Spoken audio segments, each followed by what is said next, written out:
Now, being a first-time land buyer or investor can be an exciting and nerve-wracking experience. On one hand, you've just taken a significant leap from being most likely a home buyer to becoming an actual land owner. Now, on the other hand, there are so many unknowns with land that can easily crush your dreams of building your forever home or an income property. Now, after doing this for almost 2 decades, I want to share with you the 3 things that I wish I had known about buying land when I first started almost 20 years ago.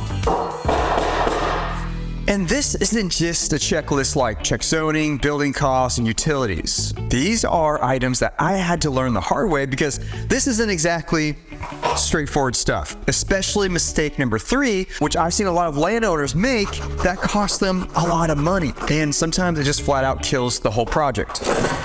Naturally, you see land, it's relatively flat, cool view, easy access, let's freaking go, right? No.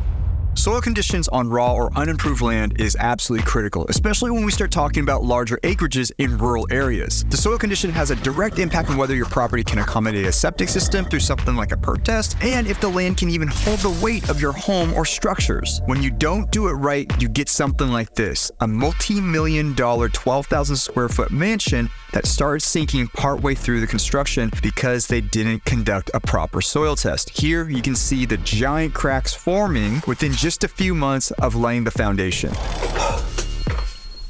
So, how do I know this? Because it's the land I purchased 10 years ago. The land was actually worth about $365,000, and I bought it for just $90,000. Now, part of my due diligence phase, I tested the soil and had a geotech report done, which cost me about $4,000 or $5,000 at the time, that revealed the soil condition and the best way to move forward with construction, more specifically my foundation. This here is a geotech report, and it is about a 100-page report that's created by a geotechnical engineer that has the photos of the test pits, it has your site plan, and it has even all the areas of your property, which is called a topography map or topo map. It shows where all the slope and all the areas of potential landslide issues or soil issues that you may have, where to build, where not to build. This is critical for some areas where you have to use it for permitting, which we had to do here, as well as your other trades and your other engineers or architects who will need this to help design the foundation, the structure itself, and everything based off of the soil conditions on your property. Now, the same thing happens when it comes to the perk test or the percolation test for your septic system. It's a really bad day when you purchase a piece of land only to realize the county and state won't allow you to build on it because it doesn't meet the septic engineer standards. On this property, I had the perk test done prior to closing and found out that the property did not pass the perk test. However,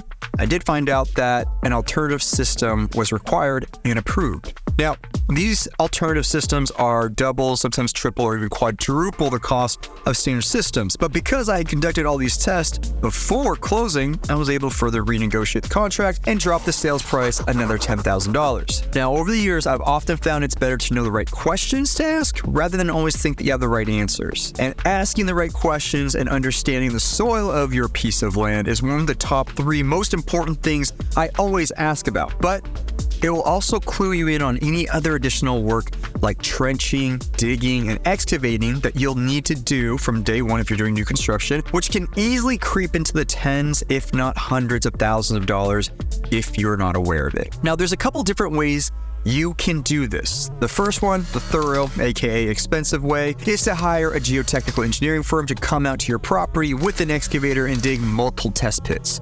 It looks something like this. They'll dig deep enough to find the native soil and then measure how deep the different soil types are. They can also see if there's been any movement in the last couple years or potential movement in the future. And they'll, of course, cross-reference that data with other information they have of that particular location. They bring this all together in a certified report, and they tell you if your area is buildable and any potential issues that you may have in the future. Now, this report is sometimes required by the county if you're in an area that's known to have landslide issues or land issues in general, and there may sometimes be other engineers like your structural engineer who may request to have and see your geotechnical report for their work as well. Now, pro tip here, I like to schedule my own excavator and septic guy at the same time to do the report and perk test on the same day. And sometimes I'll just rent an excavator and then I'll just perform it myself if you know how to drive or you want to learn how to drive an excavator. excavator. It's a lot of fun. You can do it. It'll save you several hundreds, maybe even $1,000 or so. You can save a bunch of money this way by not having the excavator be delivered or having an operator and excavator come out to your property twice. A lot of times these rural properties out in the middle of nowhere. So in a lot of cases, you'll save several hundred to maybe even a couple $1,000. Now, the second way is the less official way,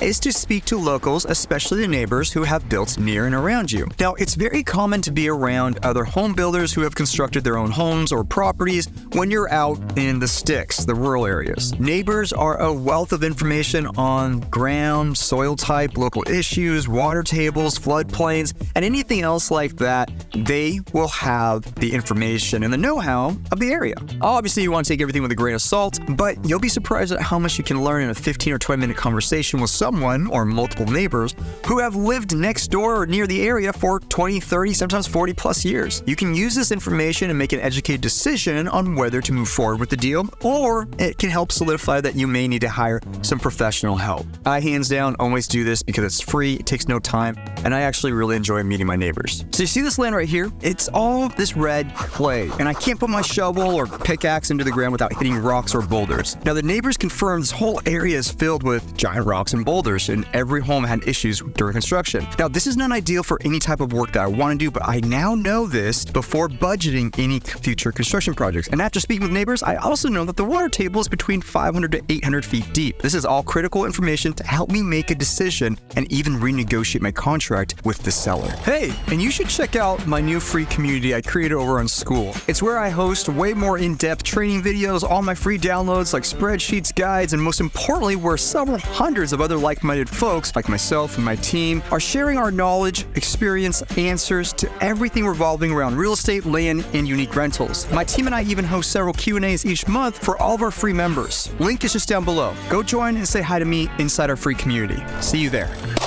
Rock quarries, lumber yards, sheet metal fabricators, steel yards, concrete plants, or just a simple Home Depot or Lowe's are all things I took for granted when I lived and invested in or near the city. Now, when you buy rural property, 30, 45, 60 minutes plus outside of these what I call main hubs, you have to seriously consider how are you going to get materials and labor to your property.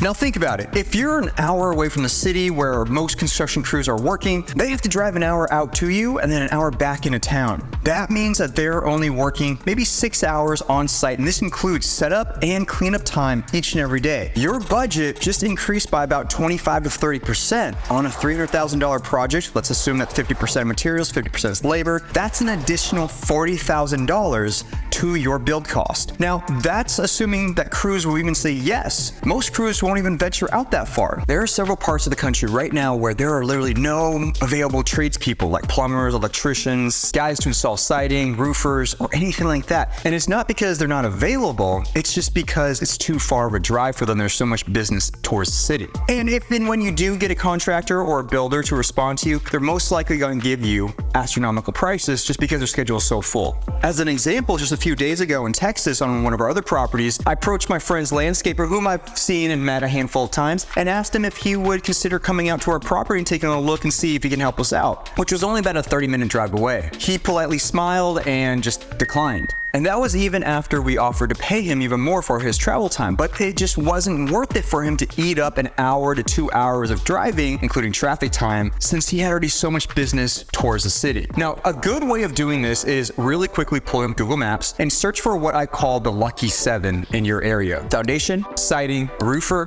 plumber, electrician, drywall, and HVAC. Then I searched for what I call the big 4: lumber yard, building supply store, concrete plant, and a metal yard. Now, you will naturally find clusters for each of these categories as you search for them, and I'm paying attention to a few key things: the overall number of contractors in a location, where they're actually located, the number of reviews, and the distance from my potential property. Now, if I'm doing something super specialized like a container home or what we just recently did, an earth home, I might have to look into something a little bit more specific like concrete, which is really important for an earth home, or for a shipping container home, a metal yard or a steel yard. And if that's the case, I will actually pick up the phone, call them, and ask them, do they deliver to the area? How much they charge for the materials and also delivery. This way I can more accurately put together a construction budget and not be surprised when costs are 25 to 40% higher just because we're a little bit further out from the city. So So before we acquire property, whether it's me, my partners, or even our members that we work with, we always look to see where construction materials and labor are coming from. And a lot of times we pad our budgets by an additional 20 to 35%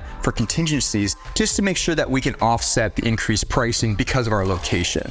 Now, most people understand the importance of zoning and buying in the right district. However, fewer folks know how to actually navigate the county and zoning restrictions, and then even fewer are aware of deed and land use restrictions.